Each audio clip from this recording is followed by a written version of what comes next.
Hey everybody, John the Other here, as may be readily apparent to you, so there's no need for me to say so. Obviously.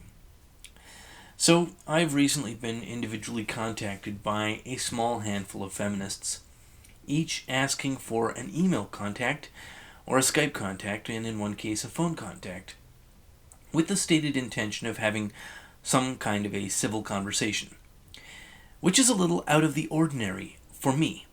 I am much more accustomed to simply being insulted and screamed at, and accused of various thought crimes, called insulting names, slandered as a racist, a rape apologist, a white supremacist, and all manner of other abuse, or sometimes threatened directly with violence on my person.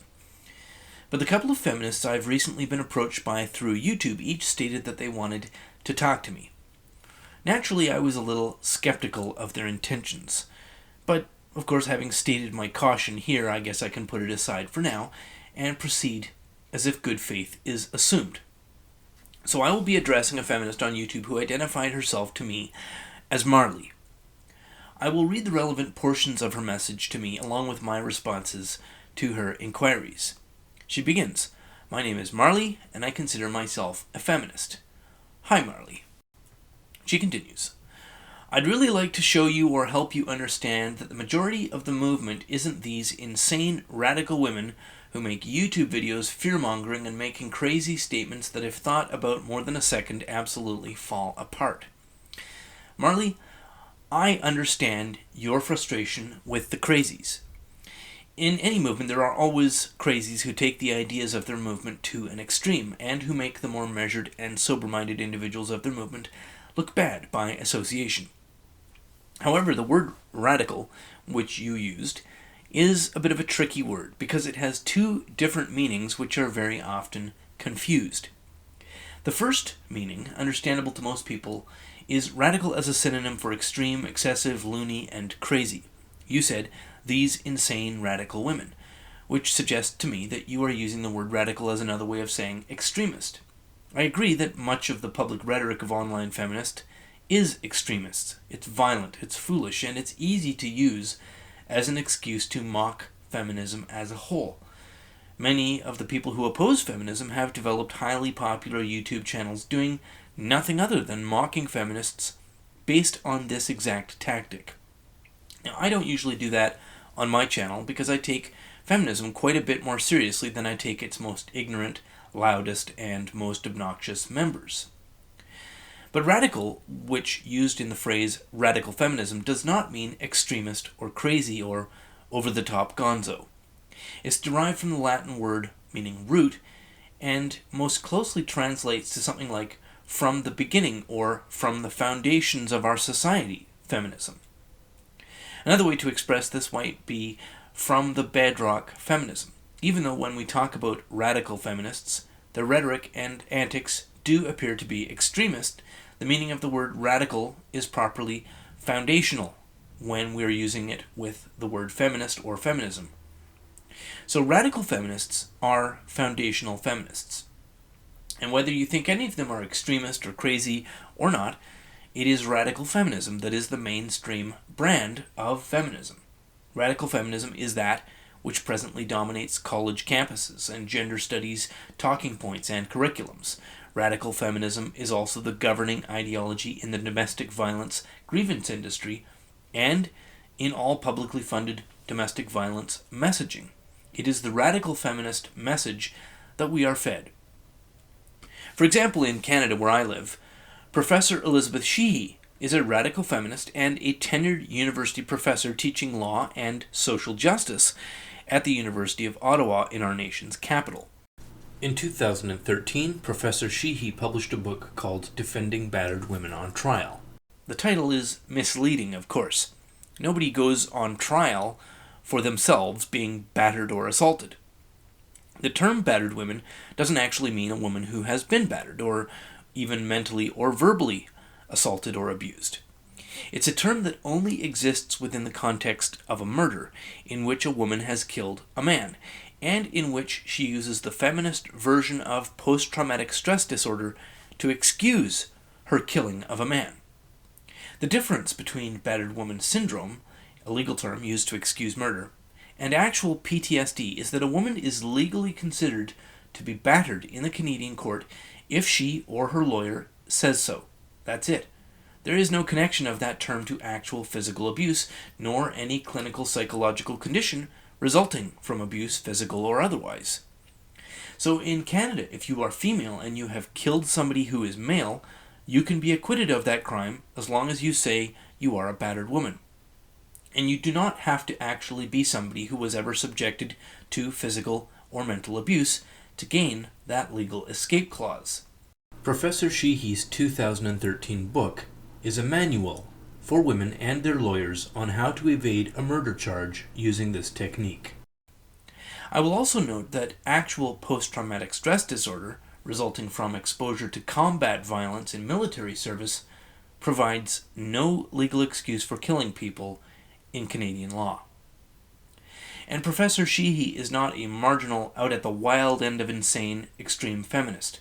She is a tenured professor of law at Canada's University of Ottawa. She is as mainstream as it gets, and the current generation of university feminists, lawyers, and activists are her students. Marley's message to me continues. She says, "Again, I really appreciate that you can pick apart this radical's argument and yet not make a point to not focus on her activism as a sign of stupidity." And she made this comment in the thread of the Lacey Green video I recently did. So that's who she's talking about when she says, "this radical." But my response to her, the argument that feminists are stupid is a very easy argument to make. And it's easy and low-hanging fruit to find a feminist making silly or easily refutable claims on social media or YouTube and mock them for comedic purposes, pointing out how stupid they are. But I don't think feminists are stupid. I think they are sometimes stupid, they're sometimes smart, but they're mostly average people who have been indoctrinated into a religious cult. Marley continues. She says, "As a feminist, I really don't agree with the way that YouTube controversy has made being a radical look like the norm, and as a rape victim, I very much don't enjoy how many radicals claim they are trying to protect and help victims when they're just making them look crazy." Okay, several points here. Beginning a statement with, "as a feminist," has the same value as beginning a statement by saying, "as a misogynist," or "as a Ku Klux Klansman." It adds no clarity to whatever argument you're making, but it does make your listeners see you as a person that they would not normally listen to. Now, an argument that begins with, "as a Nazi, I think the following," is not going to be read much farther past the word Nazi. We already know the Nazi point of view. Put Jews in ovens, annex Poland, invade France, and establish a 1,000-year utopian rule, right? And under most circumstances, the intro, "as a feminist," is just about as much of a turnoff.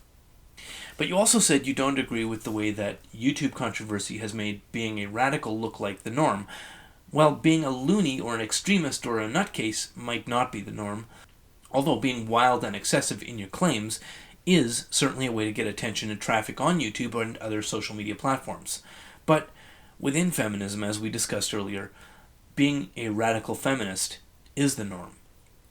But Marley also said, "and as a rape victim, I very much don't enjoy how many radicals claim they're trying to help and protect victims when they're just making them look crazy." Now, Marley, within feminist circles, prefacing your opinion with the phrase, "as a rape victim," does give you more gravitas and status. I admit that. But outside of feminism, which is where you are now, talking to me, I recognize that "as a rape victim," that statement, as a tactic to give yourself gravitas, and even if it's true, it's a positional statement and a manipulation to use that preface to whatever it is you're saying. It's really not a good rhetorical habit to get into. However, let's move forward. You don't enjoy how many radicals claim they're trying to protect and help victims when they're just making them look crazy. Actually, I think feminists claiming to help rape victims is just virtue signaling. It's a way to make themselves more moral within the feminist social justice hierarchy of who is the most moral. And if that tactic actually harms actual victims of actual rape, it's of no consequence to them in their virtue signaling moral competition feminism. and that there will be some human carnage in their wake is actually excellent for their movement, because they can always reuse those victims as moral props in the competition to be the most piously moral. And Marley, you may see my opinion here as unrealistically cynical, but this is my real and true opinion, and I have been directly and actively studying feminism as an outsider to the movement for about 15 years. Anyway, Marley's message to me continues. She says, in the US, all are innocent until proven guilty. And continues on, she says, with my first rape, I pressed charges. It was horrible and not fun to be scrutinized and have lawyers pull up personal things and try to destroy my character and so on, but it was needed.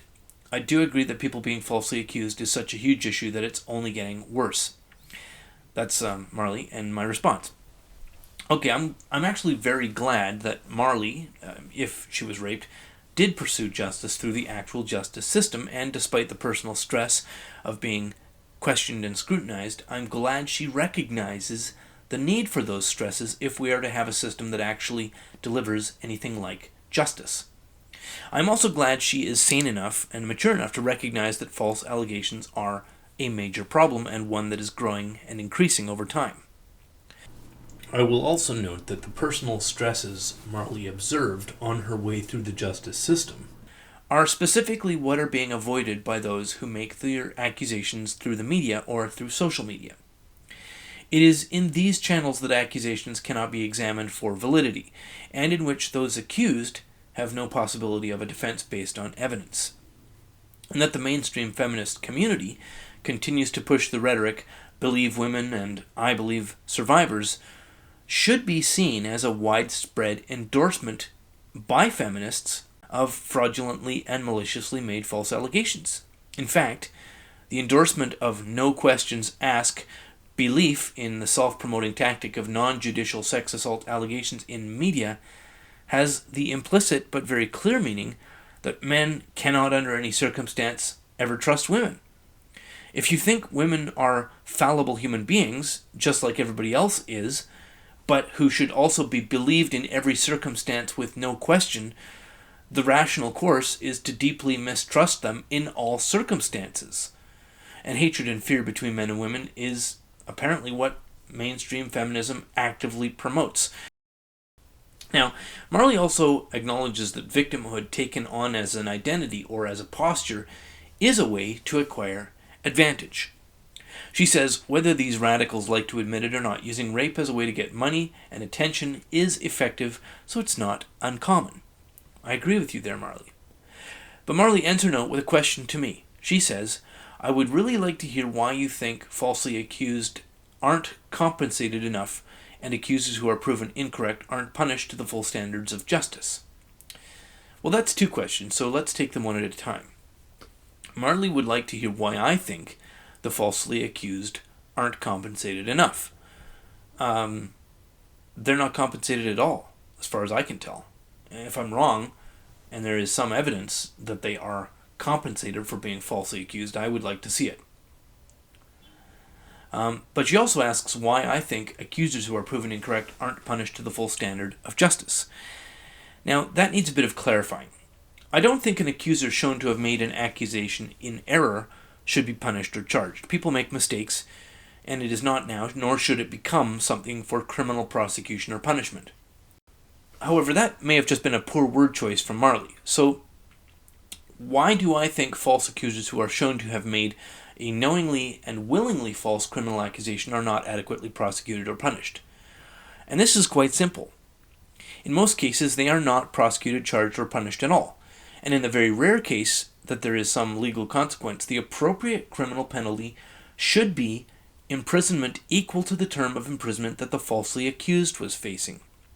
The typical punishment, if there is any, is community service, or a fine. One of the most serious punishments on record for false rape accusations was handed out to the false accuser of Brian Banks. Her name is Juanita Gibson.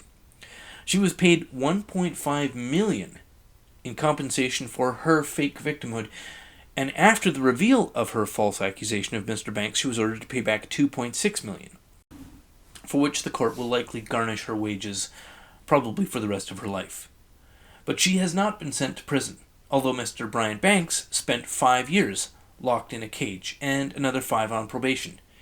So, in most cases, there is no significant consequence at all to a false allegation. Now, Marley, who messaged me, concluded by saying, thanks for your time, and I say in return, thank you for your very kind attention, and to everyone who listened, have a lovely day.